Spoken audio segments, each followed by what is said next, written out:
일어나셔서 보혈을 지나 찬양 드리겠습니다.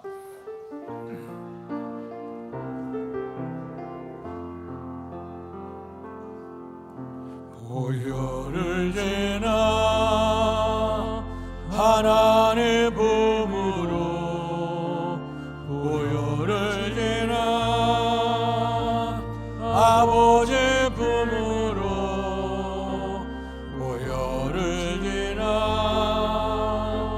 하나님의 품으로 한 걸음씩 나가네. 존귀한 주 보혈이 내 영을 새롭게 하시네. 존귀한 주 보혈이 내 영을 새롭게 하네. 허물의 사함을 받고 자신의 죄가 가려진 자는 복이 있도다. 마음에 간사함이 없고 여호와께 정죄를 당하지 아니하는 자는 복이 있도다. 복되신 아버지 하나님, 은혜와 사랑 감사합니다.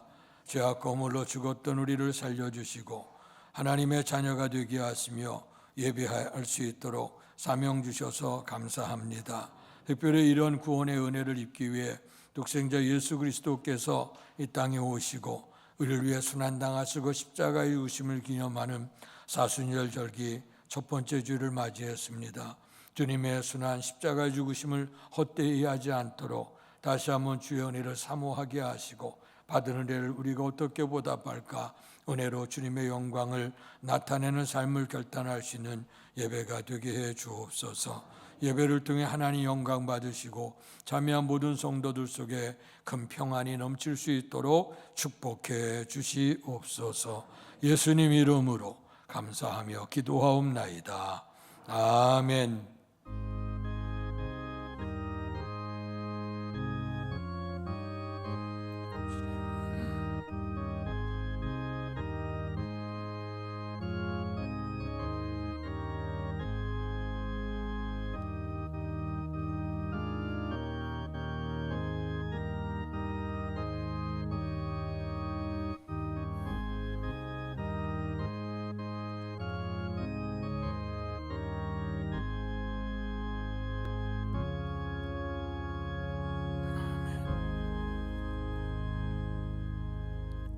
찬송가 15장 하나님의 크신 사랑 찬양 드리겠습니다.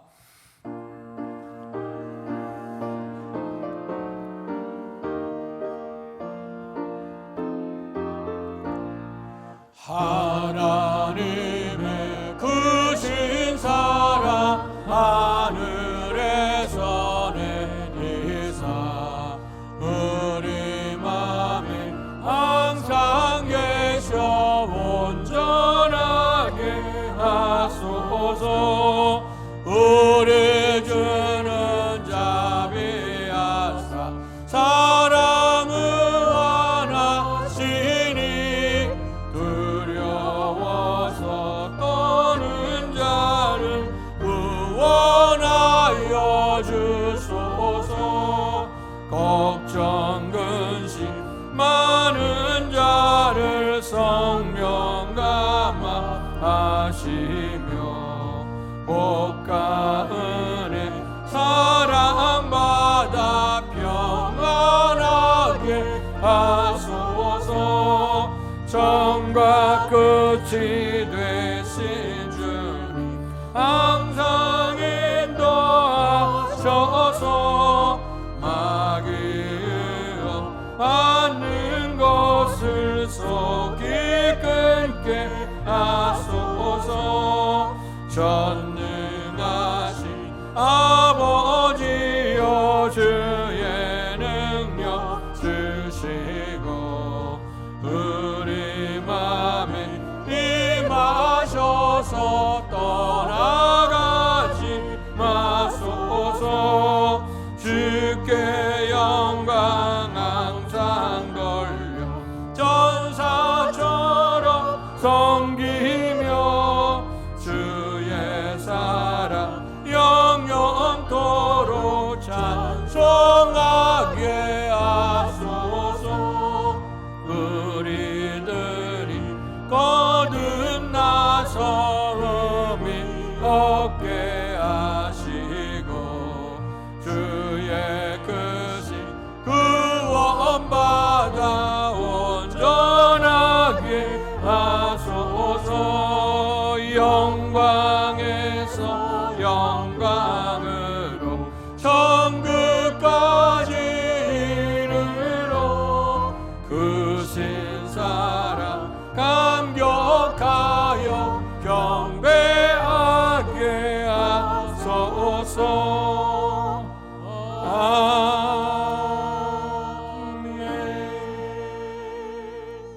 교독문 124번 사순절 1번을 교독하겠습니다. 내 하나님이여 내 하나님이여 어찌 나를 버리셨나이까. 어찌 나를 멀리하여 돕지 아니하시오며 내 신음소리를 듣지 아니하시나이까. 내 하나님이여 내가 낮에도 부르짖고 밤에도 잠잠하지 아니하오나 응답하지 아니하시나이다. 이스라엘의 찬송 중에 계시는 주여 주는 거룩하시니이다. 우리 조상들이 주께 의리하고 의리하였으므로 그들을 건지셨나이다. 그들이 주께 부르짖어 구원을 얻고 주께 의뢰하여 수치를 당하지 아니하였나이다. 나를 멀리하지 마옵소서. 환난이 가까우나 도울 자 없나이다. 악한 무리가 나를 둘러 내 수족을 찔렀나이다. 내가 내 모든 뼈를 셀 수 있나이다. 그들이 나를 주목하여 보고 내 겉옷을 나누며 속옷을 제비 뽑나이다. 여호와여 멀리하지 마옵소서. 나의 힘이시여 속히 나를 도우소서. 나를 사자의 입에서 구하소서. 주께서 내게 응답하시고 들소의 뿔에서 구원하셨나이다. 내가 주의 이름을 형제에게 선포하고 회중 가운데에서 주를 찬송하리이다. 여호와를 두려워하는 너희여 그를 찬송할지어다. 야곱의 모든 자손이여 그에게 영광을 돌릴지어다. 너희 이스라엘 모든 자손이여 그를 경외할지어다. 아멘.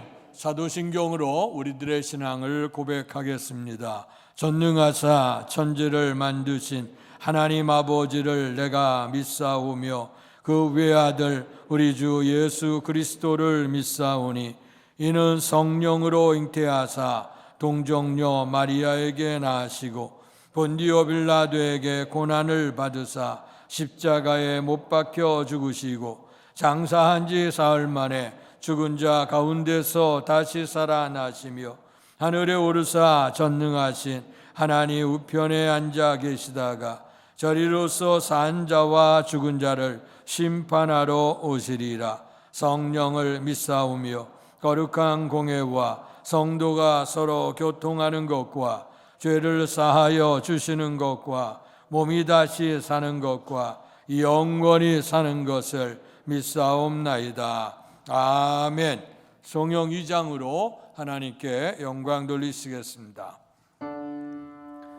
찬양 성부 성자 성령 성삼위일체계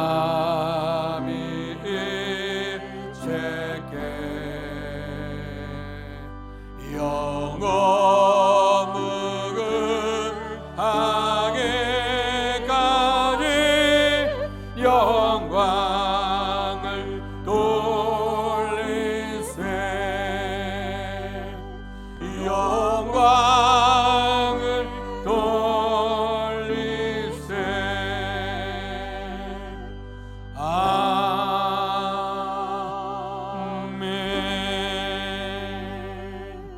자리에 앉으시겠습니다. 이 시간 우리 예배를 위해서 같이 합심해서 기도하겠습니다.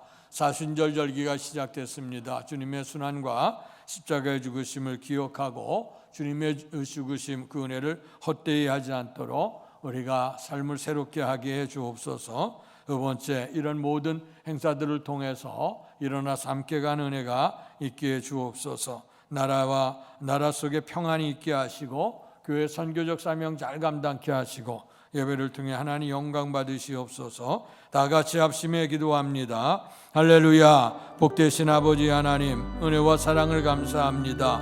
귀한 은혜를 우리에게 허락해 주시고 구원의 은총을 허락하시기 위해서 독생자 예수 그리스도를 이 땅에 보내주시고 인간이 당해야 될 순환과 고통을 다 담당하시고 십자가에 못 박혀 돌아가심으로 우리의 죄를 구원해 주신 은혜를 진심으로 감사합니다.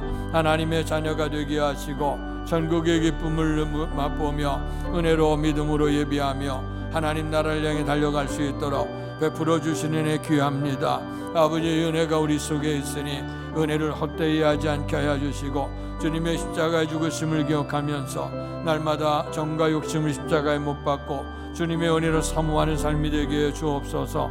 사순절을 통해서 주님의 은혜 십자가의 은혜를 기억하는 절기가 되게 하시고 다시 한번 결단할 수 있도록 하나님 은혜를 더하시옵소서. 이제 사순절의 절기 통해 행사들이 준비되는데 이런 준비를 통해 일어나서 함께 가자. 우리의 주께서 우리에게 사랑하는 자여 어여쁜 자여 일어나 함께 가자고 하십니다. 주님의 놀라운 영광의 자리에 또 은혜의 자리에 축복의 자리에 온 교회가 같이 하나로가 하나님의 영광을 이루도록 도우시고 이제 주님의 축복 속에 아버지 거하도록 도우시기를 원합니다. 이 나라의 민족 속에 진정한 평화가 임하기를 원합니다. 여러 가지 불협화음과 또 여러 가지 아버지 하는 성장통 가운데 있사오니 하나님 기억하시고 아버지의 민족 속에 진정한 평화가 있게 하여 주시고 남과북이 하나가 되어지고 또 아버지 민족 복음화의 축복도 인해서 하나님이 보호하시는 이 나라 확신할 수 있도록 도우시기 원합니다. 이를 통해서 주께서 주의 교회를 세우시고 떨어진 이삭을 주 알곡으로 만드시는 선교적 사명 불타게 하시니 감사합니다. 지역을 섬기고 민족을 섬기고 세계 열방을 섬기며 많은 이를 옳은 대로 돌아오게 해 하나님의 영광 나타낼 수 있는 우리의 교회가 되도록 도우시고 성도가 되도록 축복해 주옵소서. 오늘도 거룩한 성일 주님 앞에 드린 예배를 하나님께서 기뻐 받아 주실 줄로 믿습니다. 무엇보다 사람만 만나 흩어져 가지 않게 하시고 살아계신 주님을 꼭 만날 수 있는 귀한 시간이 되도록 도와주시옵소서. 뿐만 아니라 아버지는 우리의 모든 영혼과 육신과 우리 정신 모든 세계가 아버지 십자가 안으로 깨끗이 치유받는 예배가 되기를 원하고 또 아버지 하나님께서 하늘을 여시고 주시는 복이 넘칠 수 있도록 하나님 은혜를 더해 주옵소서. 우리가 주님의 은혜 안에서 예배드릴 때 성령께서 우리의 삶의 예배 자리에 인도하시고 순서와 절차를 통해서 역사하셔서 하나님 큰 영광 받으시고 참여한 모든 예배에 참여한 성도들이 그다란 축복과 은혜를 이룰 수 있도록 하나님 도와주시옵소서. 예수님 이름으로 감사하며 기도하옵나이다. 아멘.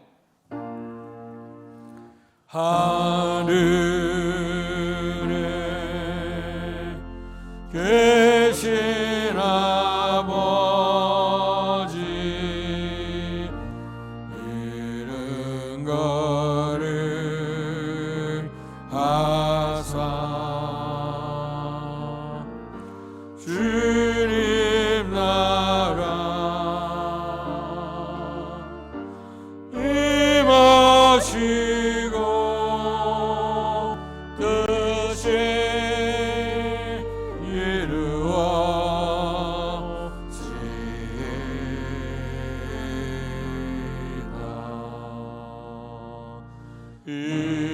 일용할 양식 주시고 우리들의 큰 죄 다 용서하옵시고 또 시험에 들게 마시고 악에서 구원하소서. 대개 주의 나라 주의 권세 주의 영광 영원히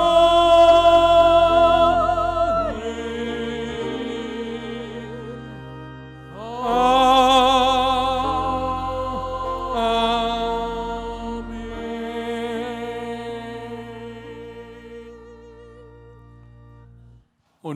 우리에게 허락해 주신 하나님의 말씀은 구약성경 시편 32편 1절에서 11절까지의 말씀입니다. 구약성경 824페이지, 제가 한 절, 여러분들 한 절 교독하겠습니다. 허물의 사함을 받고 자신의 죄가 가려진 자는 복이 있도다. 마음에 간사함이 없고 여호와께 정죄를 당하지 아니하는 자는 복이 있도다. 내가 입을 열지 아니할 때에 종일 신음함으로 내 뼈가 쇠하였도다. 주의 손이 주야로 나를 누르시오니 내 진액이 빠져서 여름 가뭄에 마름같이 되었나이다. 셀라.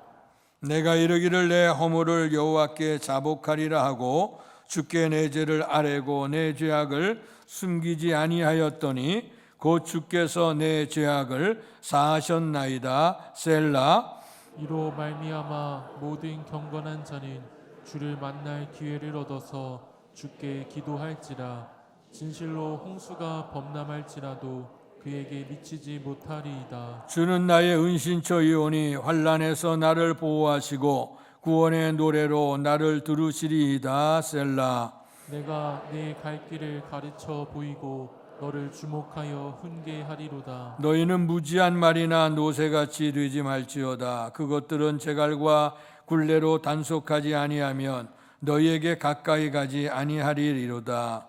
악인에게는 많은 슬픔이 있으나 여호와를 신뢰하는 자에게는 인자하심이 두루리로다. 같이 읽습니다. 너희 의인들아 여호와를 기뻐하며 즐거워할지어다. 마음이 정직한 너희들아 다 즐거이 외칠지어다. 아멘.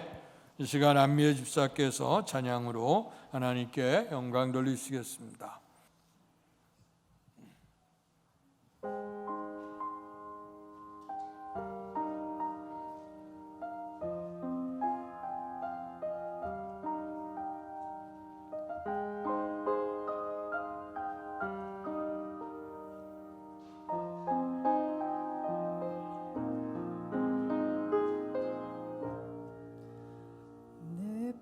평생 살아온 길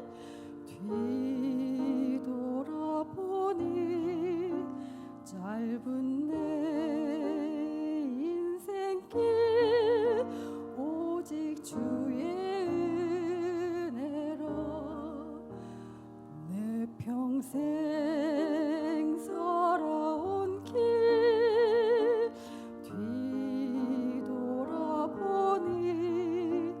짧은 내 인생길 오직 주의 은혜로 주의 은혜로 주의 은혜로 내 평생 살아온 길 주의 은혜로 주의 은혜로 담이 없는 사랑 달려갈 길 모두 마친 후 주 얼굴 볼 때 나는 공로 전혀 없도다 오직 주의 은혜로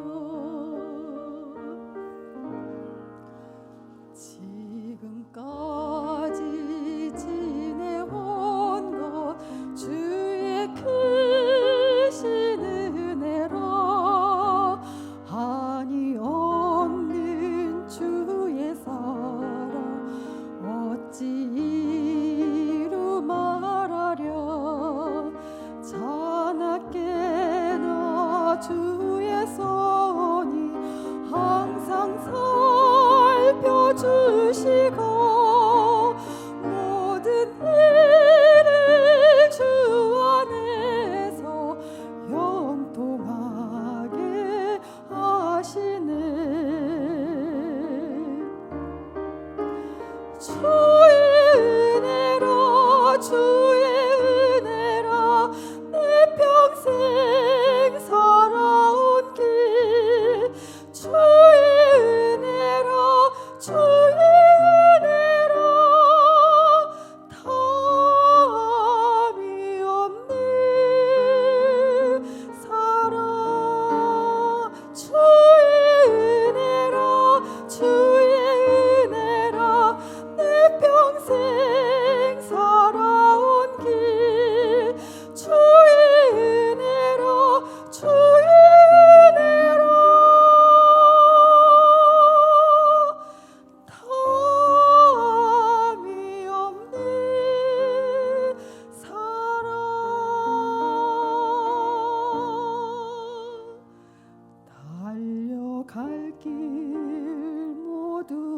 마친 후 주 얼굴 볼 때 나는 공로 전혀 없도다 오직 주의 은혜라 나는 공로 전혀 없도다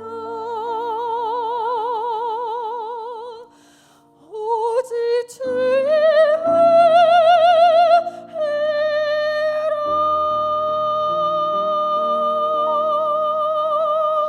아멘.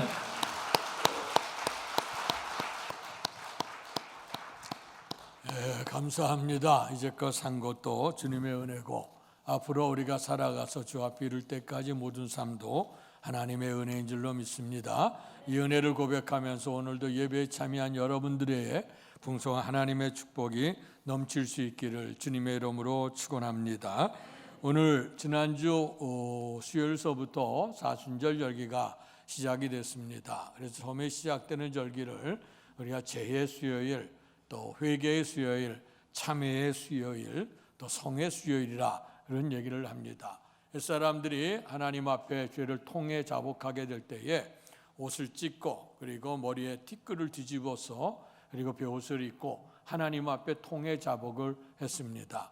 그래서 그것을 기억하면서 사순절의 절기는 예수님께서 우리가 죄 가운데 죽어야 될 인생을 구원하시기 위해서 이 땅에 오셔서 이제 순환의 길을 걷기시고 마침내 십자가에 못 박여 돌아가시고 피를 흘려주셔서 우리의 죄를 다 속죄해 주심을 기념하는 절기가 사순절의 절기입니다.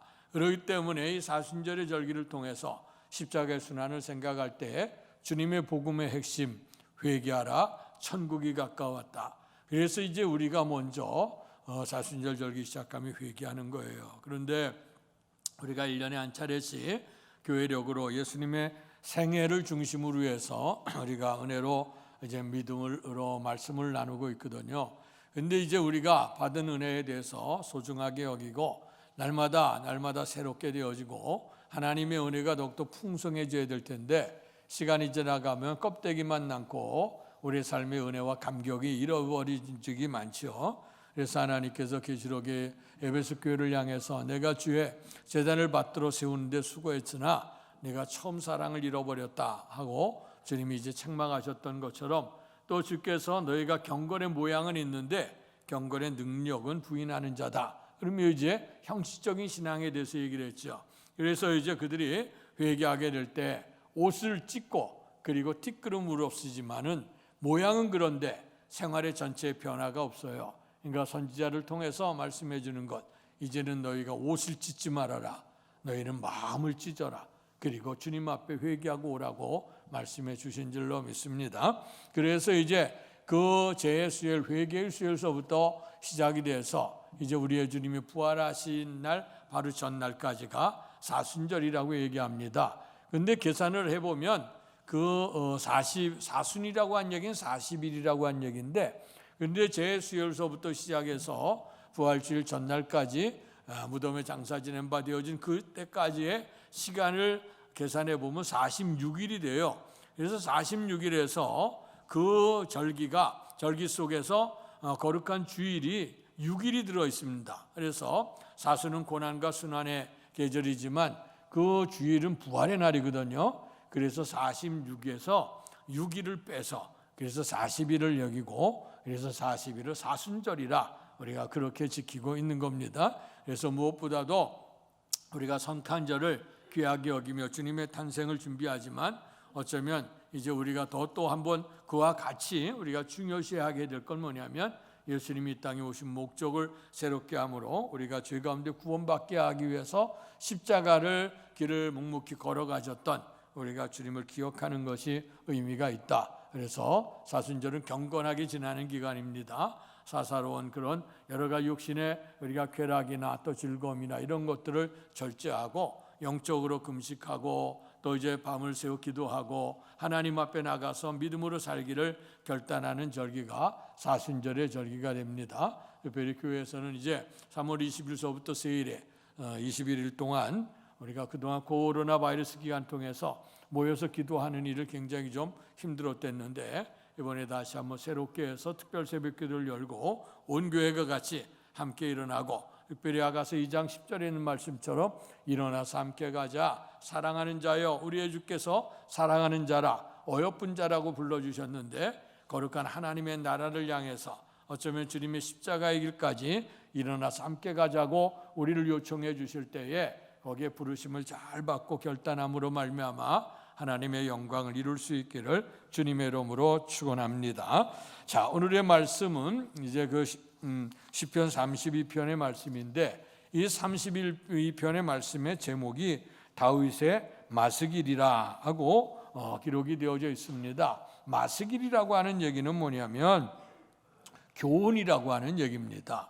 그래서 다윗의 교훈이라, 그것은 뭐냐면 일상적인 삶에 대해서 깨달음이 아니라 우리가 믿음을 통해서 하나님의 은혜 안에 깨달은 것을 감사하면서 이제 그것을 시로 표현한 것이라 얘기할 수가 있게 되어지죠. 근데 이 시편 32편은 이제 시편의 150편 가운데 아주 대표적인 참회시 7개의 시 가운데 하나입니다. 이 다윗의 이 시편이라고 하는 것은 굉장히 많은 여러 가지 장르로 되어져 있습니다. 하나님 앞에 통해 자복하는 참회시가 있는가 하면 하나님의 은혜 기뻐하면서 찬양하는 시도 있고, 은혜 감사하는 시도 있게 되고, 성전에 올라가면서 하나님 앞에 드리는 그런 시도 있고, 다양한 장르가 있게 되는데 그 중에 참회시라고 하는 것은 하나님 앞에서 우리가 잘못됨을 고백하고 회개하고 참회하는 내용을 이어졌다 참회시라고 해요. 근데 그 참회시의 대표적인 시가 7가지가 있는데,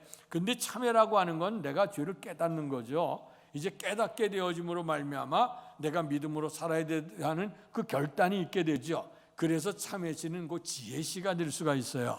그래서 오늘 다윗의 마스길이라 하는 얘기는 이제 참회를 통해서 하나님의 은혜를 기억하며 우리가 믿음으로 어떻게 살아야 될 것인가를 결단하는 또 이제 지혜시가 될 수도 있고, 또 이제 모든 것들을 생각해 보면 하나님의 은혜입니다 하면서 감사하는 시도 될 수가 있어요. 자, 그래서 오늘의 본문의 말씀은 특별히 이 참회시길인 참회시인데, 근데 여느 참회시는 보통 하나님 내가 죄를 지었습니다, 내 죄를 용서해 주세요, 내가 마음이 아파심이 견딜 수가 없으니 하나님 용서해 달라고 하는 그런 내용이 되어져 있는데, 오늘 시편 32편에는 오늘 그것보다도, 나를 용서해 달라고 하는 것보다도 하나님의 은혜로 내가 용서받은 자의 기쁨과 감사함을 주 앞에 표현하고 있는 내용입니다. 그런데 이제 시편 32편을 읽으려면 하나 51편과 같이 연결되어져서 읽어야 돼. 이게 짝이 이렇게 맞는 얘기인데요. 근데 이 얘기는 뭐냐면 다윗의 신앙 고백, 다윗과 간증이 되어진 얘기라고 할 수가 있습니다. 근데 대표적인 다윗의 참회시라고 할 수 있는 시편 51편의 내용은 하나님 앞에 범죄한 영혼이 이제 하나님께 나가는데, 근데 그 시편 50편은 누구냐? 어느 하나님의 사람 나단이 와서 다윗을 깨우치게 될 때에 다윗이 그것에 회개하는 마음으로 하나님 앞에 기도하며 아뢰었던 내용이 시편 51편 대표적인 참회시가 됩니다. 잘 아시는 대로 오늘 그 다윗이라고 하는 사람은 정말 하나님의 특별한 은총을 입었던 사람이죠. 사도행전 13장에 보면 무슨 말씀이 나오냐면, 하나님이 사울을 폐하시고 이새의 아들 다윗을 만나니 내 마음에 맞는 사람이라, 내 뜻을 다 이루리라 하시더니 그 시에서 구원할 자 예수를 주셨다 하는 말씀이 그 사도행전 13장에 등장을 합니다. 사도행전 13장에 오늘 등장했던 그 다윗을 향해서 내 마음에 맞는 사람이다, 그리고 지난 성경에서는 거기에는 하나님 마음에 합한 사람이라, 이번 개정개혁판에서는 하나님의 마음에 맞는 사람이라 그렇게 되어져 있어요. 어쨌든 하나님의 마음에 맞았고 하나님의 마음에 합한 것으로 말미암아 하나님께서 하나님의 뜻을 이루는데, 오늘 예수 그리스도를 이 땅에 보내시게 되는데 어느 가문을 통해? 다윗의 가문을 통해서 이 땅에 오시게 했단 말이에요. 자, 그렇다고 하면 다윗이 아주 출중한 사람일 겁니다. 하나님의 마음에 맞는 사람이고, 근데 하나님의 마음에 합한 사람이라고 했으니 출중한 사람 같은데, 근데 시편 51편을 읽고 그리고 이제 30편을 읽고 그 앞에는 역사서를 읽게 되면 이 다윗이 이거 과연 하나님의 마음에 맞는 사람일까 하는 그런 생각을 해봅니다. 우리에게 보게 되면 털어서 먼지 안 나는 사람 없다 그러지 않습니까? 모든 사람이 다 먼지가 있게 되고 옥에도 티가 있다, 그런 얘기를 하는데, 옥이라고 하는 것이 우리나라에 이제 귀하게 여기긴 해도 그렇게 큰 보석 가치는 여기지 않죠. 물론 가지고 있는 분들은 하긴 하는데요. 근데 이제 중국 선교를 가다 보니까 옛날에 윈난성 쪽에 가게 됐는데, 거기에 보니까 이제 거기에 토속물 가운데 윈난성에 굉장히 중요하게 취급되는 게 차 문화가 있지 않습니까? 차. 그래서 차들 중국의 유명 그 윈난성에서 나오는 차가 많은데, 대표적인 차가 이제 보이차잖아요. 이 보이차를 이렇게, 그건 보이차는 그 발효차기 때문에 일반 차들은요, 상식이죠. 녹차 같은 차는 1년 되면 다 버려야 돼요.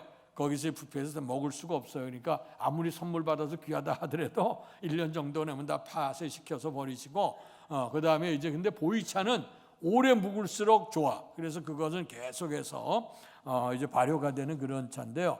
근데 거기 가보면 보이차 귀한 집에 가면 굉장히 오래된 보이차가 있는데, 그거 하나에 수억 되는 보이차가 있어요. 야, 지금 무슨 차가 그렇게 비싸나.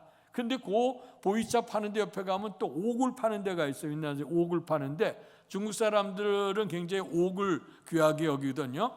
근데 그 옥을 구경하는데 이렇게 보니까 우리로는 상상할 수 없는 가격, 수억이 붙어 있는 게 있어요.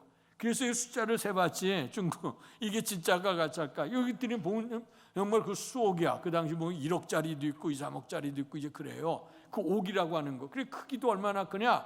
요거 우리가 잘 아는 팔찌, 이렇게 동그란 팔찌 하나인데 굵지도 얼마 길지도 않아요. 보기만 1cm도 채 안 돼. 그런데 그 100억이야. 아주 하얘요. 그런데 그 가격이 1억이 훨씬 넘어가. 붙들고 있다 구경하다 놓으면 탁 깨지면 그거 큰일 날 그런 상황인데, 근데 그것을 가만히 보면 얼마나 깨끗해. 우리는 모르죠. 뭐 가격이 뭔지, 이게 귀한 거 잘 모르는데, 이 보게 되면 그렇게 아주 흠이 없는 그것에도 옛 얘기가 옥에도 티가 있다 하는 얘기를 하잖아요. 그 얘기는 뭐냐? 인생에는 다 티 없는 사람이 없어. 다 문제가 있어요. 우리의 신앙도 마찬가지죠. 주님께서 모든 사람이 죄를 범해 하나님의 영광에 이르지 못했다 그랬어요. 오늘 다윗도 마찬가지예요. 다윗이 흠이 없는 사람이나 하나님의 마음에 맞는 사람이라고, 합한 사람이라고, 그 시에서 우리를 구원할 예수가 나타났다고 하니 정말 위대한 사람 같은데, 근데 오늘 본문을 읽어보게 되면 다윗이 그런 사람이 아니에요. 참. 그래서 그런데 어떻게 그런 사람이 하나님의 마음에 합한 사람이 됐을까? 오늘 그것을 생각해 보면서 은혜를 나누려고 하는 겁니다.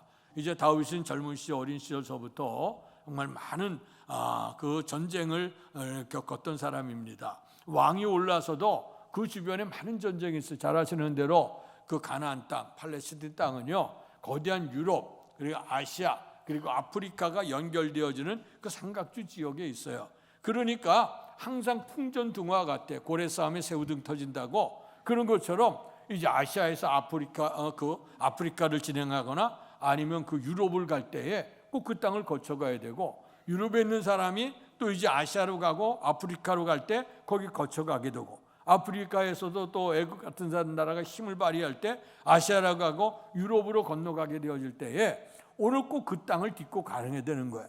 그러니까 이제 전쟁은 아니려도 이 사람들이 왔다 갔다 하다 보면 오늘 거기서 이제 큰 환난을 당하게 되는 거예요. 그러니까 그 나라 자체도 지켜가기도 참 힘들고 어려워. 이제 그런 날. 그러면 잘 아시는 대로 그 땅이 넓지도 않아요. 우리나라 강원도하고 경상남북도 정도 될까? 그 정도밖에 되는 안 땅이거든요. 이제 그런 땅에서 오늘 강대한 세력들이 등장할 때마다 풍전등화 같거든요. 이런 삶 속에 있어 날마다 전쟁을 치르게 돼요. 자, 그런 가운데 오늘 다윗이 왕에 올랐게 되고, 그 성경에 보면 이제 전쟁에 출정할 때가 됐다. 어쩌면 추운 겨울이나 상황적으로 전쟁할 수 없는 계절이고 날씨가 아마 좋아진 계절이 된 것 같아요. 그래서 이제 최전방에 오늘 그 장군들이, 군사들이 나나가 포진을 하는데, 근데 여기에 이제 문제가 생겼습니다. 우리도 요즘에 우크라이나 그 전쟁 사태가 벌어지면서 그 들리는 뉴스에 보면 그 전쟁의 장군들이, 러시아나 우크라이나나 이런 장군들이 그 최전방에 사람들이, 국민들이 죽고 막 일어나가는데 휴가를 즐기러 어디로 떠났고, 또 거기서 이제 사진 찍혀서 또 요즘에 SNS 올리는 게 참 문제인데, 그거 올려놓고 나니까 또 이제 비난이 일어나고 이런 상황이 일어나잖아요. 근데 똑같은 사건이 다윗에게도 임했어요. 이제 모든 사람이 전쟁터에 가서 일하는데 당신은 이제 궁궐에 있다가 이제 나른하게 낮잠을 잤어. 낮잠을 자고 난 다음에 그 일어나서 이제 부시시한 눈으로 산책을 하다가 못 볼 곳을 보게 된 거예요. 뭘 보냐면 어느 여인이 이제 그 다락에서 이렇게 왔다 갔다 하다 보니까 목욕하는 여인을 보게 된 거예요. 물론 이제 삶을 살다 보면 목욕하는 여인도 볼 수가 있지. 근데 문제는 뭐냐면 그 마음속에 음욕이 들어갔다는 거예요. 그래서 이걸 잘 표현한 그 설교가 스폴전 목사님은 그런 얘기를 했어요. 새가 지나가다가 우리 머리에 그림자를 남기고 갈 수는 있다. 그러나 그 새가 내 머리에 앉아서 둥지를 틀게 할 수는 없다. 그런 얘기를 했어요. 그게 뭐냐면 우리가 삶을 살다 보면 우리가 눈으로 안목의 정력, 또 이렇게 육신의 정력, 이생의 자랑 이런 것 때문에 우리가 좋지 않은 생각이 우리 속에 지나갈 수가 있어. 근데 그 지나가는 생각을 그냥 지나가야 되는데, 흘러가게 해야 되는데 그걸 붙들고 되뇌기고 이러다 보면 인간이 붙잡히게 된다는 거예요. 오늘의 말씀 시편 32편입니다만은 이 사순절 첫 번째 주간의 병행 구절에 보면 마태복음 4장에 예수님이 시험 받은 장면을 보게 되거든요. 이제 그 속에 보게 되면 높은 산 위에서 천하만국에 있는 아름다움을 보여주며 마귀가 나에게 절하면 저거 다 주겠다고 하는 거예요. 견물생심이에요. 눈으로 보게 될 때 그것으로 인해서 아름다움도 보지만 죄도 보는 거예요. 오늘 다윗이 목욕을 하는 여인을 본 겁니다. 보고 나서 그냥 해상적인 거니까 지나가면 되는데 그의 마음이 거기에 꽂혔어요. 그래서 이제 사람 신하를 동원해서 저 여인이 누구냐 물어봤더니 그 우리아의 아내 밧세바라는 거예요. 근데 성경을 보면 훗날에 다윗이 그 나라를 세우게 되고 그를 또한 나라를 세우는 위대한 훌륭한 장군들 이름 속에 우리아라고 하는 이름이 등장을 해요. 아주 훌륭한 장군이죠. 그러니까 우리아는 지금 어디 있냐? 최전방에 가서 나라를 위해서 군사들과 전쟁을 치르고 있는 건데 이제 그런데 그 아내가 너무 아리따워. 그래서 그냥 지나가면 될 텐데 그 여인을 불러들여요. 그리고 나서 이제 동침을 합니다. 그리고 어느 누구도 못 봤을 거라고 생각했는데 누가 보셨을까? 하나님이 보셨죠. 그런데 시간이 지나가게 되어질 때에 오늘 그 여인이 아기를 가졌다, 임신했다고 하는 소문이 들리는 거예요. 아무도 몰랐는데 임신해. 그러니까 이제 덜컹 다윗이 얼마나 황당했겠어요. 그래서 남편도 없는 여인이 아기를 뵀단 말이에요. 이거 참 할 말 없죠. 이게 참 답답한 얘기지. 그러니까 머리를 돌리는데 악한 생각을 하기 시작하면 계속해서 악한 생각으로 가는 거야. 그럼 이걸 어떻게 덮어야 되느냐? 그럴 때에 이제 그러면 최전방에 나가 있는 우리아 장군을 불러들여서 그동안 전쟁하냐고 애 많이 썼으니까 휴가를 즐겨라. 그래서 이제 불러들이는 거죠. 그래서 이제 위로해 전쟁은 어떻게 되고 전황은 어떻게 되느냐 물어보면서 이제 그와 이제 거한 이제 식사도 하고 그러면서 이제 며칠 휴가를 즐기고 그렇게 하고 다시 전쟁으로 가라 그러는 거예요. 그러면서 그가 가는데 사내 진미에 좋은 음식을 따라 보내는데 오늘 우리아는요 자기 집으로 가지를 않습니다. 오랜만에 집에 왔으니 얼마나 집에 가고 싶었겠어요. 아내도 봐야 되고 가정도 돌봐야 되는데 가지 않고 그 음식을 가지고 오늘 그 왕궁을 지키는 병졸들 속에 들어가서 그들과 같이 침상에서 누워 자는 거예요. 뭐 좋은 음식들 다 놓아 먹죠. 그러니까 다윗이 지켜보다가 신할동이 지켜보다가 저게 무슨 일이야? 그 다음날 불러들였어. 왜 집에 휴가를 지금 보내라는데 너 안 가고 그렇게 하고 있냐? 그랬더니 내 장군들이 내 부하들이 최전방에 생명을 내놓고 나라를 지키고 있습니다. 근데 어찌 나 혼자 편히 누워서 잘 수가 있겠냐고. 그래서 군줄 틈에서 음식 나눠 먹고 그러시다는 거예요. 그러니까 다윗이 그 마음속에 참 훌륭한 장군이라고 칭찬해 줘야 되는데 칭찬은 하지. 그러나 네 뜻은 내가 알았으니 그래 오늘은 그래도 가정 한번 돌아봐야지 않아? 그래서 또한 잘 대접하고 음식을 또 들여보내는데 둘째 날도 오늘 우리아는 자기 집에 가지 않아요. 군줄 틈에 자는 겁니다. 자 그러고 나니까 이 다윗의 마음이 점점 불같은 마음이 타오르죠. 이거 어떻게 할 거냐? 그래서 이제 휴가를 마치고 돌아가는 그 우리아가 나가는데 그 땅에 그 군대 장관, 군사령관이라고 하는 요압에게 편지를 보내는 거예요. 그 우리아를 최전방에 내보내라. 그 얘기는 뭐냐면 전쟁을 치르다 죽어라 이거죠. 그래서 이제 그 요압 장군은 우리아 장군을 최전방에 내보내게 되고 그로 말미암아 전쟁을 치르다 장렬한 최후를 맞게 되는 겁니다. 자, 그가 죽었어. 그랬으면 죄는 덮어진 거야. 근데 무슨 일이 벌어졌느냐? 우리아의 아내를 다윗이 데려다가 그에게 이제 첩으로 삼는 겁니다. 참 이 사건이 일어난 거예요. 그래서 아무도 모르게 진행됐다고 생각을 했어. 그때 왕이라고 하는 건 권세가 있으니까 수많은 처첩들을 거느릴 수 있겠지. 모든 거 다 할 수도 있는 그런 능력일 거예요. 근데 이것을 누가 알았냐? 하나님이 알았다. 여러분, 우리가 말로는 코람데오 하고 얘기하는데 하나님이 항상 하나님 앞에 서 있다고 하는 얘기하지 않아요? 그런데 이제 하나님이 누구를 보내냐면 나단이라고 하는 선지자를 보내요. 근데 나단 선지자는 그렇게 알려진 선지자가 아니었어요. 어느 그런 정말 그 촌에서 하나님 앞에 묵묵히 묵상하며 주의 때를 기다리고 있었던 나단인데 하나님의 말씀이 나단에게 임하고 나단이 이제 다윗에게 찾아간 거예요. 그때 나단이 다윗에게 주어지는 아주 유명한 이야기가 있어요. 그 얘기는 어떻게 되어졌냐면 어떤 한 부자가 있습니다. 집에 소도 많고 양도 많아서 아주 풍성한 삶을 누리는데, 그리고 또 여기는 아주 가난한 사람이 있었는데 그 사람은 재산도 없고 어린 양 암양 한 마리를 가지고 얼마나 귀한지 집에 식구들처럼 먹고 입히고 같이 자고 이런다는 거예요.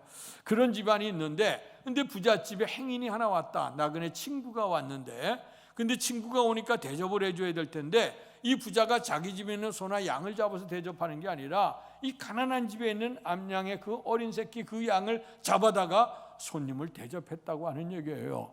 이 얘기를 듣는 순간에 다윗이 화를 벌컥 내면서 어떤 놈이 그래? 어떤 놈이 이렇게 못된 놈이 있어? 하고 얘기를 하니까 나단 선자가 딱 정색을 하며 하는 얘기가 당신이 바로 그요. 당신이 바로 그 사람입니다 하고 지적을 해요. 그 당시에 여러분 보십시오. 왕이, 요즘엔 뭐 국가의 주권이 민주에 있지만 옛날에 왕정 국가는 왕이 모든 걸 통치해. 사람의 생명도요 손가락 하나로 올리면 살리고 내리면 죽일 수 있는 권한을 가진 사람이에요. 근데 그 앞에 나단 선지자가 하나님의 감동으로 전하는 겁니다. 당신이 하나님 앞에 범죄했어. 어떤 놈이야? 이런 놈이 다 있어. 배은망덕한 놈이다. 능지처참을 해라. 얼마든 끌고 가라 할 수 있겠지요. 그런데 성경에는 나단이 들려줬던 그 얘기를 다윗은 하나님의 음성으로 들었다. 여러분, 은혜가 은혜라게 되게 하는 거 축복인 줄로 믿습니다. 인간의 감정으로는 이 나단이 어디서 이런 얘기를 해? 이 반역이고 배역인데 왕 앞에서 어느 안전이라고 해? 얼마나 그럴 수 있지 않겠어요? 그런데 성경을 보면 나단의 그 음성, 하나님의 음성으로 들었다. 그리고 나서 얼마나 철저하게 하나님 앞에 통회하고 자복을 했는지 오늘 다른 참회시에 보게 되면 오늘 다윗이 그 침상이 눈물에 젖기까지 통회 자복했다 하는 얘기가 나와요. 오늘 이 다윗이 오늘 이렇게 하나님 앞에 통회하고 자복하면서 하나님이 구하시는 제사는 상한 심령이라 하나님이여 하나님 나에게 정직한 영을 새롭게 하소서 하면서 하나님 앞에 자비를 구하고 용서를 구하는 시가 시편 51편입니다. 그 51편을 통해 하나님 앞에 간구했더니 하나님께서 환난을 넘어서 그에게 용서하셨어요. 그래서 용서하신 그 기쁨을 가지고 하나님께 감사한 내용을 표현한 시가 뭐냐? 오늘 32편입니다. 그래서 51편과 32편을 연관되어서 말씀을 나누는데 이 말씀 정도가 되면 그래서 이제 사도행전 13장에 등장하는 말씀, 하나님께서 다윗을 만나니 내 마음에 맞는 사람이라 내 뜻을 다 이루게 하리라 하시더니 그 씨에서 인류를 구원할 구세주 예수 그리스도가 태어나게 했다고 하는 그 근거가 있어요. 그러니까 오늘 모든 사람이 다 죄를 범했어. 문제는 뭐냐? 죄를 깨닫고 회개한 사람이 되면 다윗이 이런 은혜를 입게 된 거예요. 그래서 오늘의 말씀해 보니까 오늘 1절 2절에 아까 제가 예배 부름에도 있고 그리고 그럼 같이 교독됐습니다마는 허물의 사함을 받고 자신의 죄가 가려진 자는 복이 있도다. 마음에 간사함이 없고 여호와께 정죄를 당하지 않은 자는 복이 있도다. 그래서 죄인이었으나 주님으로부터 용서함을 받게 되어질 때에 오늘 그는 복 있는 사람이 돼서 그 속에서 예수 그리스도가 탄생하는 인류를 구원하시려고 하는 구원의 은혜가 임해. 그래서 우리가 사순절 첫 번째 주간에 우리가 하나님 앞에 참여하는 내용으로 말씀을 나누는 것입니다. 그러면 더 구체적으로 오늘의 말씀 속에서 어떻게 해서 이 다윗이 이렇게 파란만장한 인생 속에서 파렴치한 죄를 범했음에도 불구하고 주님의 마음에 맞는 사람이 되어서 복 있는 자의 위치에 있게 되어졌을까? 말씀을 생각하면서 은혜를 나누길 원해요. 첫 번째 5절의 말씀을 같이 읽겠습니다. 5절의 말씀 시작. 내가 이르기를 내 허물을 여호와께 자복하리라 하고 주께 내 죄를 아뢰고 내 죄악을 숨기지 아니하였더니 곧 주께서 내 죄악을 사하셨나이다. 셀라. 아멘. 어떤 자가 복이 있는 자냐? 오늘 자복하는 자가 복이 있다. 우리의 주께서 이 땅에 오셨던 복음의 핵심이 뭡니까? 회개하라, 천국이 가까웠다. 하나님 나라 착하게 살아가는 게 아니에요. 하나님 나라는 내가 죄인임을 주님 앞에 고백을 하고 회개할 때에 천국이 우리에게 주어지는 거예요. 그 길을 주시기 위해서 주님이 이 땅에 오셔서 오늘 이제 순환의 길을 걸어가게 되어진 거예요. 오늘 이 회개하는 거, 아까 서도에도 말씀했습니다만 이스라엘 하나님 앞에 회개할 때에 옷을 찢고 그리고 나무를 태운 티끌을 뒤집어 쓰고 베옷을 입고 죽은 자의 옷을 입고 회개했다 그랬어요. 근데 그 회개도 진정한 회개가 될 수 있고 가짜 회개가 될 수 있잖아요. 우리도 날마다 우리가 주님 앞에 회개한다고 하고 기독교 복음에 은혜 받기 전에 기도할 때 예배할 때 가장 먼저 하는 기도가 뭐예요? 회개하는 기도하는데 근데 우리의 기도, 우리의 회개가 오늘 여기 보니까 다윗은 하나님께서 죄악을 사하셨다 그랬는데 과연 우리에게가 용서받을 만한 그런 진정한 회개였는가? 예수님의 두 제자를 한번 생각해 봅니다.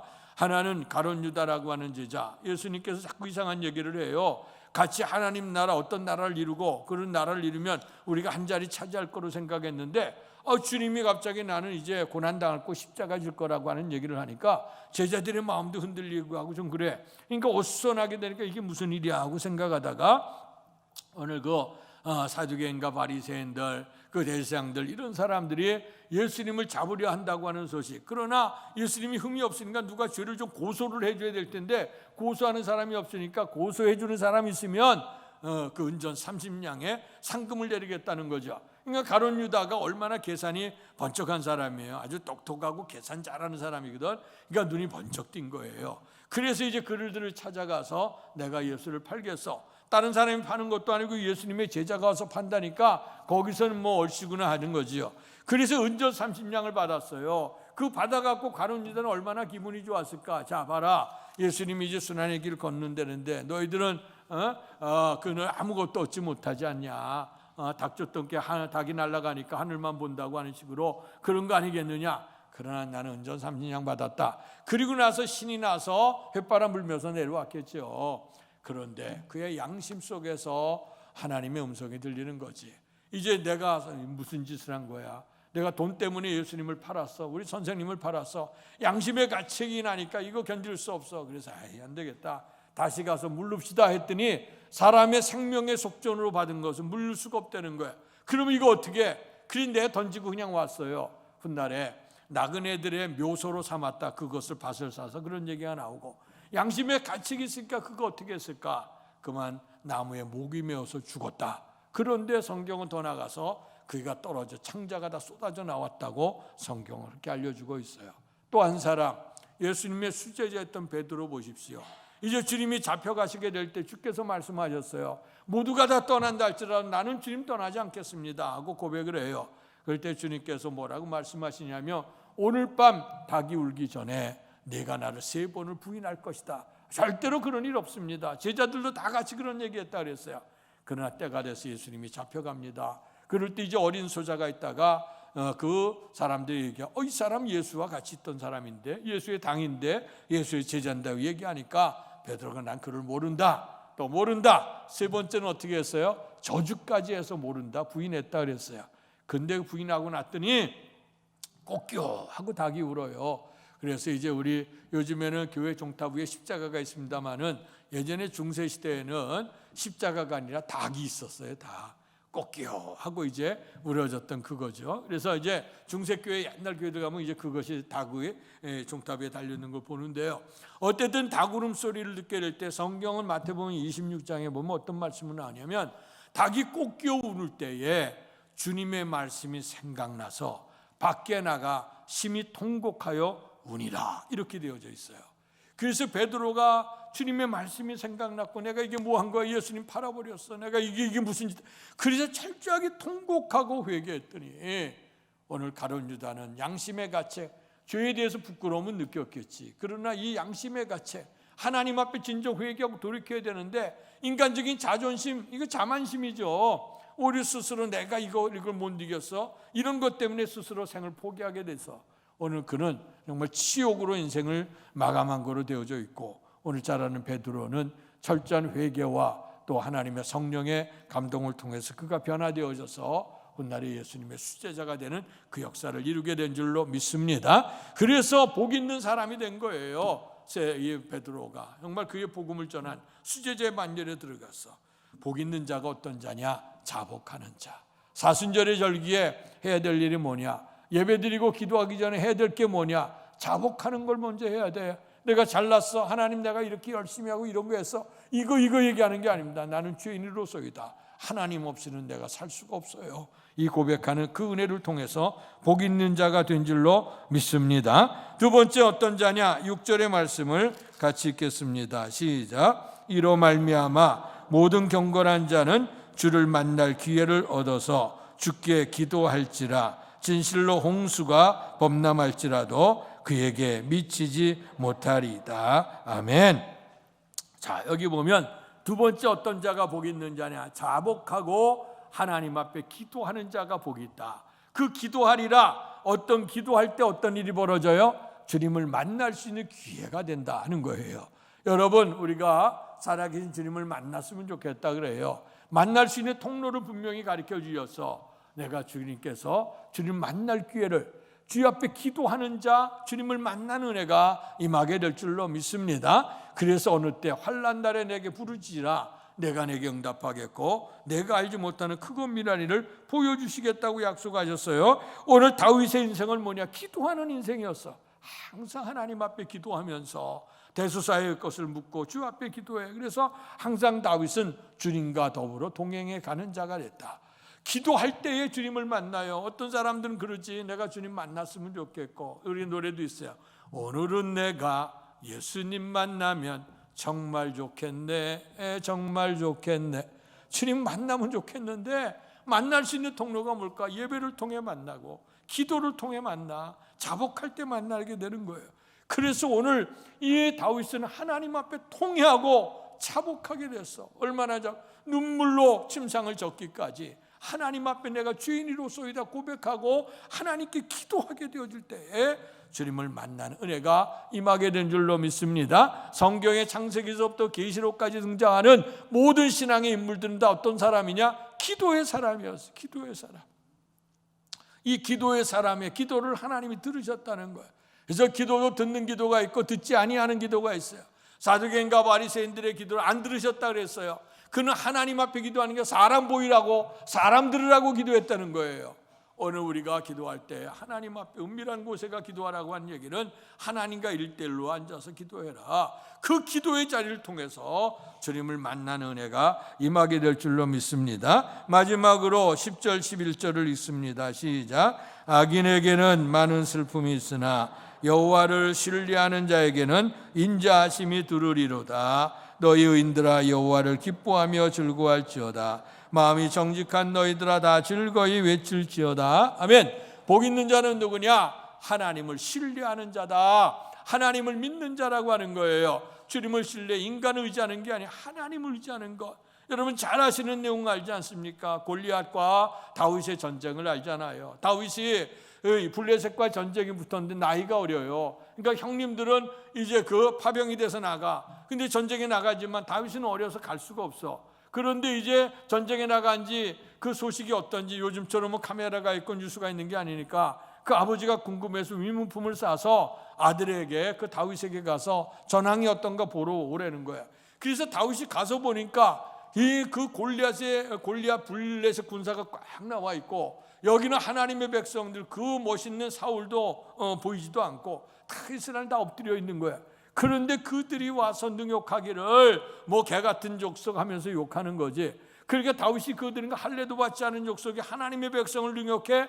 그래서 이제 의가 된 거예요. 그래서 사울에게 찾아가서 사울왕에게 내가 나가겠습니다 하니까 아직 넌 어려, 아직 큰 다음에 놓아라. 아마 그런 얘기 들은 것 같이. 그래서 가려고 하는데도 아예 안 되겠어. 이거 아무 늘고도 안 와. 어른 같은 사람 힘 있는데 하나도 안 나가. 그래서 이제 그가 나가요. 그럴 때 이제 사울이 자기가 입던 갑옷을 입히고 창을 치우고 칼을 내서 들여보내는데 이게 너무 커서 움직일 수가 없어요. 힘도 못 써. 그러니까 당신이 양을 치면서 했던 일들, 그래서 그가 이리가 달려오고 그리고 늑대가 달려오고 산호한 짐승이 달려와서 양을 치려고 할 때 그는 날마다 연습한 게 있어. 물맷돌을 들어서 던지는 것. 물맷돌로 어린아이가 던졌다고 해서 그게 양이 이리가 죽고 여우가 죽겠습니까? 던지면 이 땅에서 도망가는 것뿐이죠. 자, 그런데 그가 물맷돌을 가지고 나가요. 그랬더니 골리앗이 그 아이를 보면서 오늘 또 그게 절망스러운 얘기를 하죠. 내가 나를 뭘 보고 이 아이가 작대기를 하나 들고 나왔느냐 하고 이제 호령하며 조롱을 하는 거예요. 그럴 때 여기를 보십시오. 오늘 다윗이 뭐라고 얘기하냐면 너는 칼과 단창으로 내게 오지만 나는 만군의 여호와 이름으로 간다. 아멘. 그리고 나서 물맷돌을 흔들어서 던졌는데 그 아까도 얘기했지만 물맷돌 던진다고 무슨 힘이 있겠어요? 그러나 하나님이 그것에 함께 하시니까 물맷돌이 힘을 얻게 되고 날아가더니 오늘 골리앗의 이마에 박히게 되고 쓰러졌어. 가서 이제 목이 잘리게 되고 그로 말미암아 블레셋의 전쟁에 크게 승리하는 역사가 있게 된 줄로 믿습니다. 어떤 자에게? 여호와를 신뢰하는 자에게. 그래서 히브리서 11장 6절에는 믿음이 없이는 하나님을 기쁘시게 하지 못하나니 하나님께 나가는 자는 반드시 그가 계신 것과 그를 찾는 자들에게 상 주시는 이심을 믿어야 할지니라. 믿음은 두 가지예요. 하나는 하나님이 살아계시다는 걸 믿는 것이고 믿는 사람에게는 하나님 반드시 상을 준다는 거예요. 그래서 여호와를 인정하라. 그리하면 내 길을 지도하시리라. 오늘 이 사순절이 시작되는 첫 번째 주간 철저한 죄인이었던 오늘 다윗이 오늘 그 하나님의 음성 안에 철저하게 자복을 하고 그리고 주님을 만날 기회를 기도를 하며 주님을 만나는 은혜, 그리고 마침내 전적으로 주님을 신뢰하게 되어질 때 하나님께서 그의 죄를 용서하셨고 그가 복 있는 사람이 되어져서 오늘 사울을 폐하시고 이세 아들 다윗을 만나니 내 마음에 맞는 사람이라 내 뜻을 다 이루게 하리라 하시더니 그 시에서 우리를 구원할 예수 그리스도가 등장한 줄로 믿습니다. 아무쪼록 이런 은혜, 이런 은총을 받아서 복 있는 자들이 다 되기를 주님의 이름으로 축원합니다. 복되신 아버지 하나님, 사순절이 시작되는 첫 번째 주간입니다. 아버지 하나님, 회개하러 천국이 가까웠다 했고 우리에게 진정한 회개의 사람 다윗의 경우를 우리에게 보여주셨습니다. 오늘 다윗이 그 크다란 범죄 앞에서 철저하게 자복을 했고 기도할 때 주님을 만날 수 있는 은혜를 입었고 그로 말미암아 더욱더 주님을 신뢰하는 은혜를 입었기에 주님께서 다윗을 만나니 내 마음에 맞는 사람이라 내 뜻을 다 이루게 하리라 하시더니 독생자 예수를 보내주신 줄로 믿습니다. 이런 은혜가 우리에게도 임하기를 원합니다. 주님 모시고 살길 원합니다. 영원한 하나님 나라까지 가는 복 있는 삶을 살길 원합니다. 철저한 자복과 철저한 기도 생활과 그리고 주님을 전적으로 신뢰하는 믿음을 가지고 살아 복 있는 자들 다 되도록 축복해 주옵소서. 예수님 이름으로 감사하며 기도하옵나이다. 아멘. 말씀 생각하시면서 찬송가 91장 부르며 준비하신 헌금을 하나님께 봉헌하겠습니다.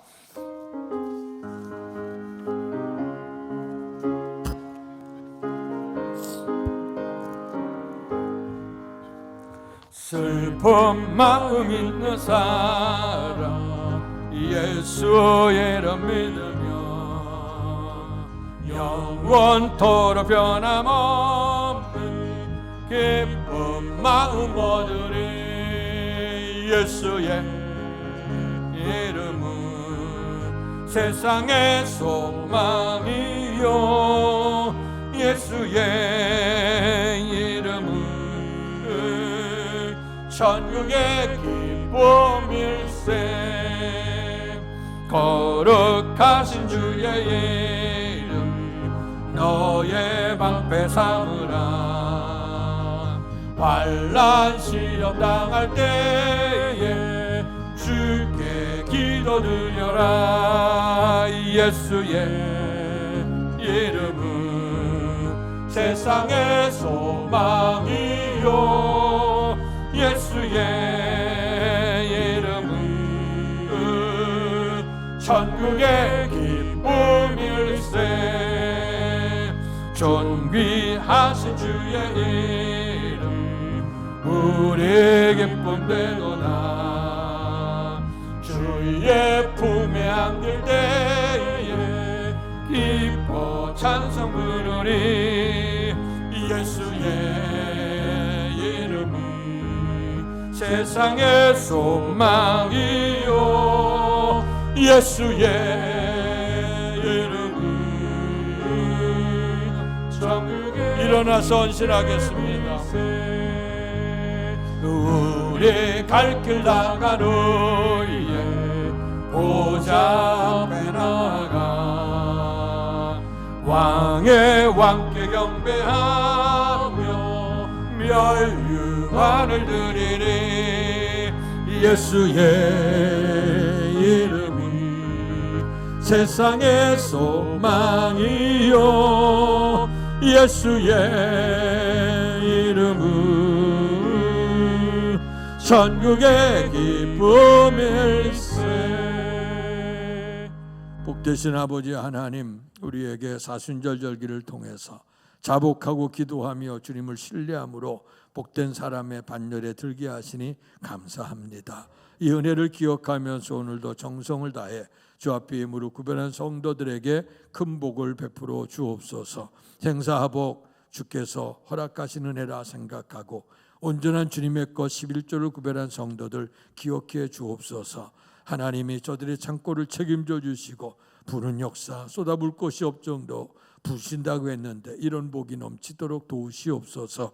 범사에 감사하는 손길들 속에 날마다 감사 제목이 풍성해지도록 큰 사랑 복 내려 주옵소서. 주일원금 구별하고 선교원금 드려진 성도들 주의 교회 선교적 사명 떨어진 이삭주 알곡으로 만드는데 쓰임되는 예물이 되게 해 주옵소서. 특별한 헌신과 기도의 제목을 가지고 주님 사랑하는 마음, 주의 전을 사랑하는 마음으로 작정의 예물을 드려 보온한 성도들을 기억하시고 저들의 삶 속에 하나님이 함께 하시는 놀라운 은혜가 넘치도록 축복해 주옵소서. 특별히 오늘 예배드리기까지 주님의 제단 위에 봉사하고 수고한 모든 분들에게 건강의 복으로 축복해 주실 줄로 믿습니다. 또한 성도의 찬을 제공하는 가정을 기억해 주옵소서. 아름다운 영사를 맞이하며 또 이렇게 아름다운 사랑을 베푸는 그 손길 위에 날마다 베풀면서 나누면서 행복할 수 있는 축복된 손길 다 될 수 있도록 크신 복을 더해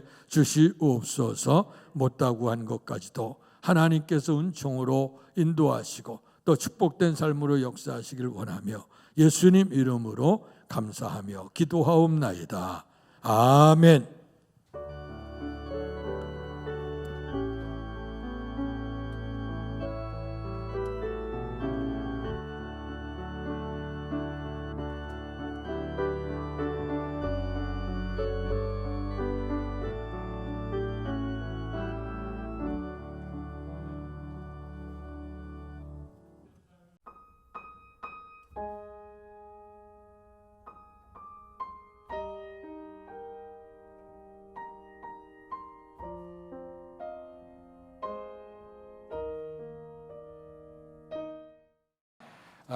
교회 소식 전하겠습니다. 오늘 먼저는 우리가 지난주 우리 양승목 권사님 오셨어요? 네, 잠깐 좀 일어나시죠. 우리가 지난 주일에 우리 권주봉 집사님 하나님 앞에 부름받고 또 우리 권사님 따님들 이렇게 오셨는데 지난 월요일날 장례 있었습니다. 투병하시면서 믿음을 지켜가는 우리 집사님 너무 감사했고요. 또 온 가족이 왔는데 위로해 주시고 또 축복해 주시고 저들도 이제 부활의 은혜를 입어서 주 앞에 가서 만날 그날 또 만나게 된다 하는 걸 기억하고 믿음으로 사셨으면 좋겠습니다. 복되게 사시라고 힘차게 격려로 박수 한번 해드리겠어요. 네, 감사합니다. 자, 또 이제 이렇게 이런 소식도 있는가 하면 또 좋은 소식도 있습니다. 오늘 박매 권사님 가정에서 사랑하는 딸, 잠깐 좀 일어나시죠, 가정. 오셨는데 권사님도 일어나시고 박매 권사님 3녀 우리 정선영 양인대 황인성 군과 같이 이번 토요일날 결혼식이 있습니다. 주님의 사랑 안에서 좋은 가정 이루기 위해서 기도해 주고 축복해 주시길 바라고요. 박수로 한번 뜨겁게 환영해 주겠습니다. 네, 감사합니다. 예, 이번 토요일 날 그 결혼식이 있습니다. 그래서 기도해 주시고, 그리고 이제 사순절 절기인데 우리가 아까 말씀했던 것처럼 3월 20일부터 4월 9일까지 세일에 3주간 동안 특별 새벽 기도가 있습니다. 미리 광고 드린 거 준비하시고 시간 좀 비워놓으시고 전심으로 기도하라고 하는 거니까 여러분들 잘 참여해 줄 수 있기를 바라고요. 그리고 교회 학교를 위해서 또 기도해 주시기 바랍니다. 겨울 행사까지 맞춰지고 그런데요.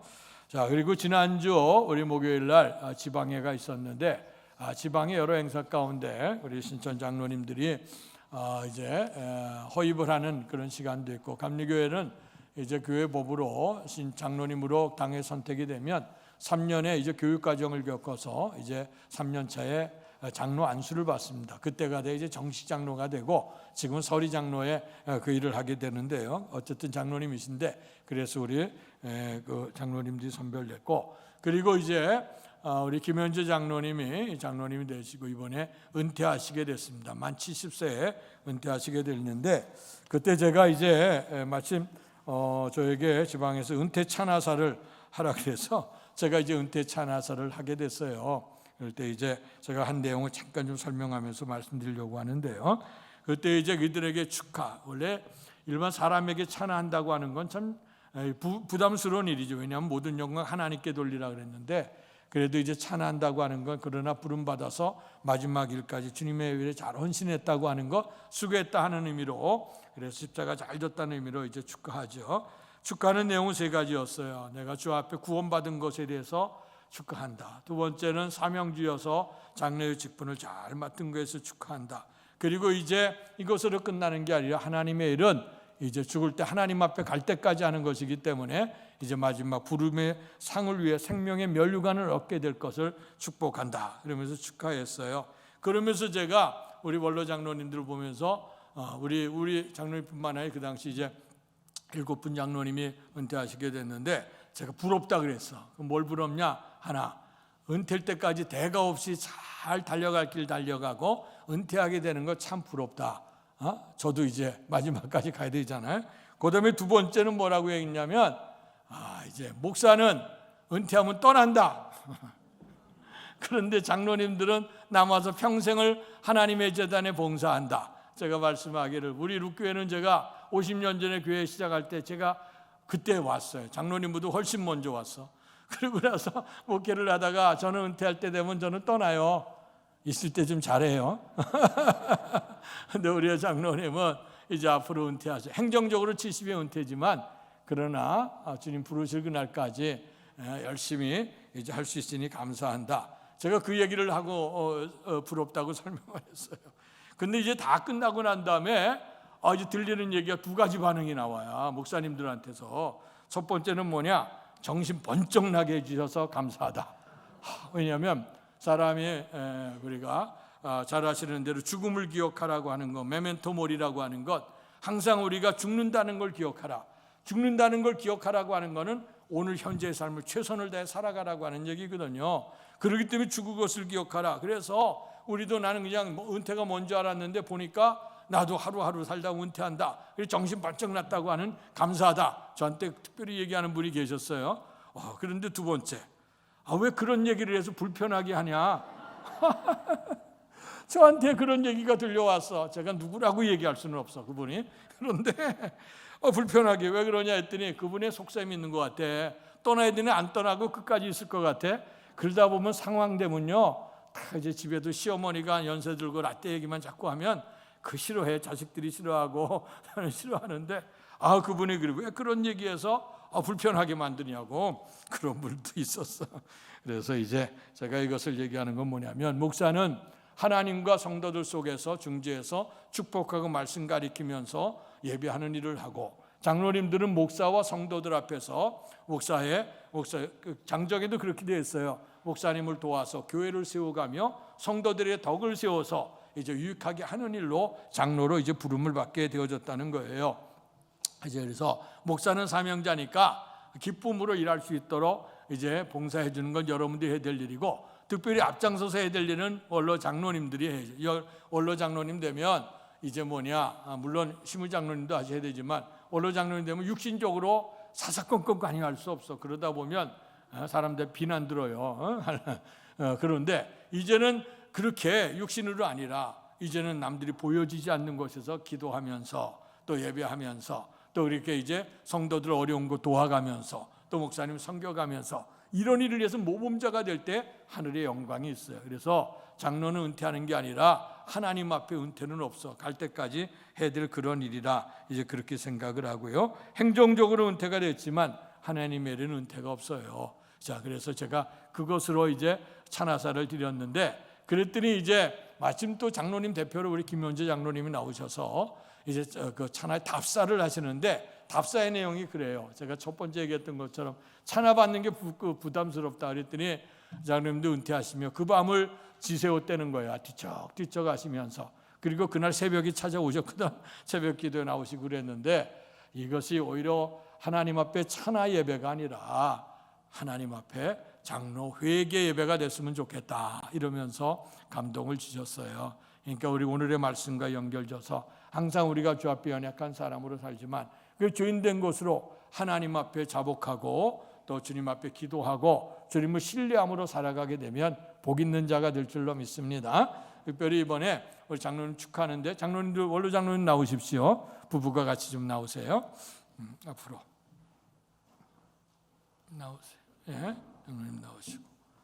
예, 부부가 이렇게 쓰셔요. 우리 장로님 됐는데 아직도 잘 모르는 부부이 계시는 것 같고, 예, 그렇게 쓰시고 또 여기도 이렇게 오시고. 예. 싸우지 마세요. 여기 가까이 오셔.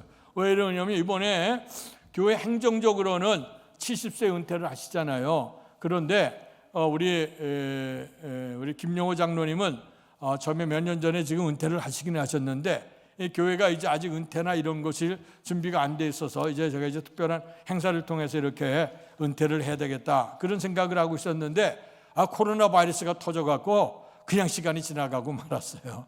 그리고 또한 우리 이병수 장로님은 우리 감리교회 법이 65세가 돼야 이제 그 장로가 되는데 근데 그 장로가 되면 지방에서 파송을 받아요. 근데 65세 이상이 돼서 장로님이 되셔서 이제 교회 안에 장로님 받아보고 그다음에 특별히 또 이제 그 교회에서 이제 취임을 해야 될 텐데 그때도 또 코로나 바이러스 이렇게 돼갖고 모일 수 없어요. 그래서 우리 장로님은 또 이제 그 시간 지나가고 그냥 연령이 돼서 지금 은퇴하게 된 거예요. 그래서 오늘 그래도 이제 취임하시고 어쨌든 간에 일정한 기간을 봉사하시고 이렇게 헌신하셨는데 이것으로 끝이 아니라 상급은 하나님 나라 가서 받는 겁니다. 생명의 멸관 얻을 때까지 이제 교회를 잘 세워가시면서 교회 덕을 세우시고 성도들의 본이 되시고 그래서 남은 여생 복이 있게 사시려고 지금 여러분들에게 이제 소개를 하고 그리고 축하하려고 합니다. 준비된 거 오시고 박수로 한번 뜨겁게 격려해 주시고 축하해 주시기를 바랍니다.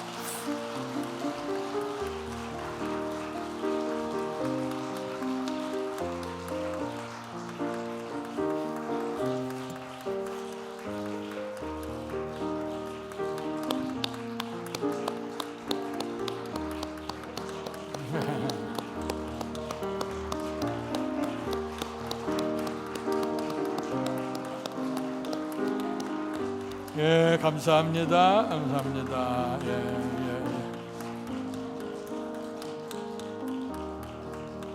감사해요. 축하를 준비한 분들은 아시고 또 못하신 분들은 또 다음 기회에 또 하셨으면 좋겠습니다. 그래서 사진 한 장 찍어요.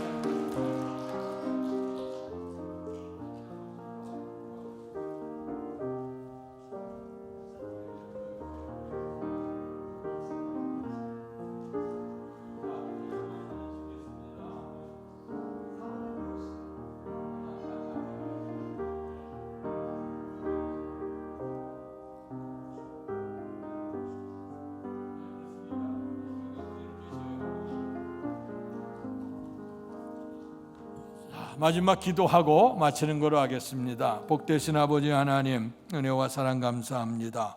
사순절 절기가 시작되는 첫 번째 주간에 오늘 다윗의 사건을 생각해 보면서 위대했던 그 다윗이지만 흠이 있었습니다. 그러나 그가 나단의 음성을 주의 음성을 듣고 철저하게 자복하고 기도하고 하나님을 신뢰했더니 그가 연약한 사람임에도 불구하고 하나님의 마음에 맞는 사람이 돼서 하나님의 뜻을 이루게 됐고 독생자 예수 그리스도가 탄생하는 은총을 잊게 된 줄로 믿습니다. 이제 우리도 다윗의 길을 생각해 보면서 주님 앞에 귀하고 존귀하게 쓰임받는 은혜가 있어지도록 축복해 주옵소서. 특별히 오늘 장로님들 이제 은퇴하시게 되어져서 이제 이렇게 은퇴에 축하할 수 있는 시간 주셔 감사합니다. 이제 살아왔던 날들 이제 연세가 70이 되어져서 행정적으로 은퇴하지만 그러나 하나님 나라에는 은퇴가 없이 주님 앞에 이를 때까지 생명의 면류관 오를 때까지 달려가야 될 줄로 믿습니다. 이제 더 건강하게 하시고 부부가 더욱더 사랑하게 하시고 부모와 자식 속에도 사랑이 넘칠 수 있는 좋은 가정을 세워갈 수 있도록 은혜 주시고 무엇보다도 이제 목회자를 협력하면서 이제 교회를 아름답게 세워가게 하시고 또 섬기는 모습들을 또 모범적으로 보여주고 또 성도들에게 귀한 사랑과 기도를 전해줘서 이 교회가 은혜로운 교회, 하나님의 마음에 맞는 교회가 될 수 있도록 만드는데 우리 장로님들의 수고가 있기에 주옵소서. 이제까지 흘려졌던 땀방울이 있습니다. 그러나 이제 또 앞으로 주님의 교회를 세워가고 하나님 나라가 이루어질 때까지 흘려질 땀방울과 또 눈물을 기억하시고 하나님께서 저들의 기도를 들으셔서 생활의 형통함을 허락하시고 죄에 힘썼더니 하나님께서 이런 복을 베풀어 주셨구나 하나님 앞에 보고하고 온 교회 간증하고 온 성도들에게 가정에 덕이 될 수 있는 우리 귀한 장로님들이 될 수 있도록 축복해 주시옵소서. 그리고 특별히 또한 사랑하는 남편 또 사랑하는 아버님을 주님 앞에 보낸 우리 고 권주봉 집사님 가정을 기억하시고 이제 어머니의 믿음 본받아서 이제 온 가족이 기도함으로 인가기도는 되는 가정을 이루게 하시고 하늘의 축복을 사모하게 하시되 우리도 언젠가는 주 앞에 가게 될 때에 부활하신 그 자리에서 아버님 만나고 하나님 만나며 그때까지 믿음으로 고백할 수 있는 가정이 되도록 축복해 주시옵소서. 자녀들 주 안에 부모 순종하고 어부에 자들은 주의 교양과 훈계로 자녀를 양육하는 가정들이 되도록 도와주시옵소서. 특별히 또 새로운 가정을 이루는 가정을 축복해 주옵소서. 우리 황인성, 정선영 우리 성도의 가정을 기억하시고 특별히 어머니 우리 박인미의 권사님 눈물 어린 기도를 통해서 양육되어지고 잘 성장해서 좋은 배필을 만나 살아가는데 그러나 인생에 아무리 사랑한다 할지라도 하나님이 가정을 복되게 하지 않으면 복을 이룰 수가 없는 줄 압니다. 부부가 하나가 되어져서 더 주님 잘 섬기는 가정, 부모님 잘 효도하는 가정, 그로 말미암아 그의 가정이 행복한 가정이 되도록 축복해 주시옵소서. 이제는 우리 주 예수 그리스도의 은혜와 하나님 아버지의 극진하신 사랑하심과 성령님 감화교통 충만하신 역사가 오늘 주님 앞에 예배를 드리면서 마음으로 결심하기를 우리가 하나님께서 또 인정해 주시고 사람들 앞에도 인정받는 복 있는 사람이 되기를 결단하며 돌아가는 사랑하는 성도들 머리 위에와 가정과 사업과 자녀 위에와 주께서 피주어 세우신 주의 몸된 교회와 이 나라의 민족과 우리를 통해 역사하시는 세계 선교 현장 위에 이제로부터 영원토록 함께 계시기를 간절히 축원하옵나이다. 아멘.